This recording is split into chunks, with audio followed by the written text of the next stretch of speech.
Alright, guys. What's a better shirt to wear for a vampire movie than Sinners? 30 Days Night. Came out in 2007. Rated R. It's an hour and 53 minutes. Now, when I first watched this film, I was completely blown away.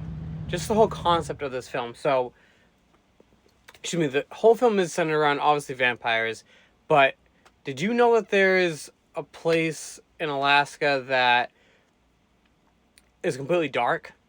You know, in real life, it's dark for three months straight. In this, it's only dark for a month.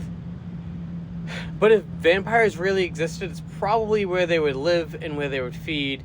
Because think of a place where there is no sunlight. There is no, you're screwed basically when it comes down to vampires. So that's kind of what 30 Days a Night is about.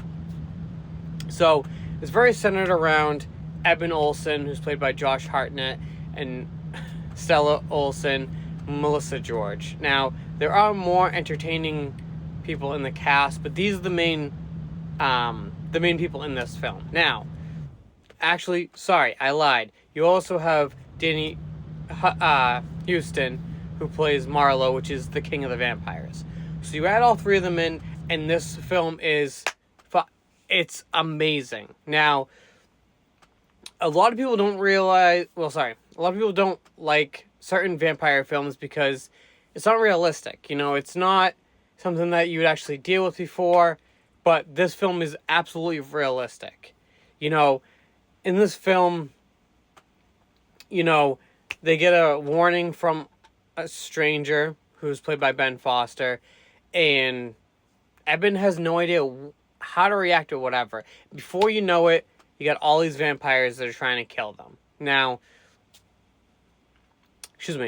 luckily, Eben is using his brain and he's trying to make sure that him and Stella and his brother Jake are all on,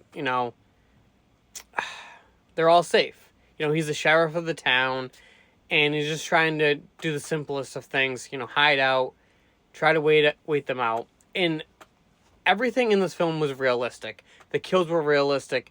The fear, the sensibility of, hey, we may not make this out. Let's figure out how to make it through the whole month.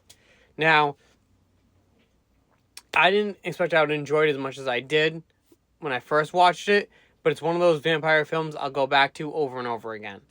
Sadly, IMDb gave this a 6.6 out of 10. They're fucking stupid, pardon my French. I give it a 5 out of 5. One of the best vampire movies that I've seen in a long time. I mean, up until I watched Sinners. Now, sadly, there is no place to stream this. So if you get a chance to find it, to buy it, or if you've seen it before, give it a watch. Let me know what you think.